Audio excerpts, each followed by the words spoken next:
I remember the first time they laughed at me.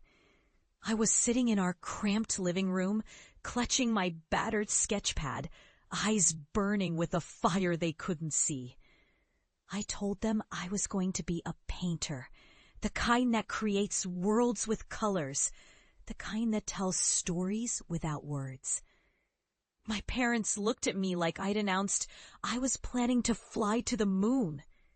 My brothers snickered, muttering that I was wasting my life, that I was embarrassing the family with my ridiculous dreams. They told me I was a fool, that I'd never make a living with brushstrokes and paint splatters, that I was dreaming too big for someone like me, that I should get a real job, something respectable. I clenched my fists, swallowed the shame, and said nothing. But inside a storm was brewing. I knew I had to leave, had to prove them wrong. So I packed a bag, left that broken house, and vowed I'd make something of myself on my own terms. I took on jobs, bartender, graphic designer, freelance artist, anything I could find. I spent late nights in cheaper studios, fighting through doubt and failure. I poured my soul into every piece, refusing to let their words drown my spirit. Years felt like decades as I struggled, my art slowly gaining recognition online, then in small galleries. I was making a name for myself as a painter. My own world, crafted in oil and canvas, became my refuge and my rebellion. But they didn't see that. All they saw was failure.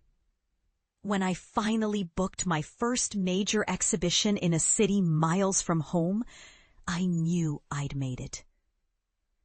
I had climbed out of that pit of rejection, grown into someone I could respect.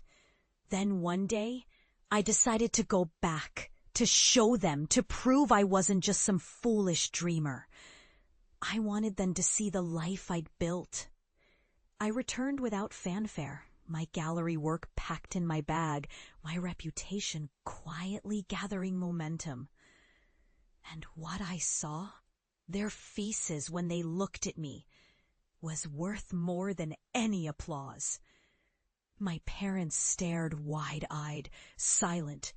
My brothers looked uncomfortable, shifting in their seats like they'd see a ghost.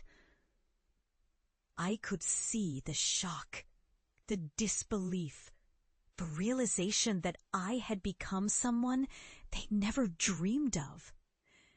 They had mocked me for dreaming of colors and canvases, called it ridiculous. But I had turned their doubt into something real, something unstoppable.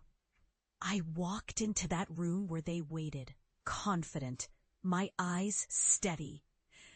I spread my arms and said simply, "Look at me now." In that moment, I didn't just show them my paintings. I showed them the truth that passion, perseverance, and unwavering belief can shatter the chains of doubt. I had transformed rejection into redemption, failure into triumph. And I knew deep down that this was only the beginning of what I was destined to become.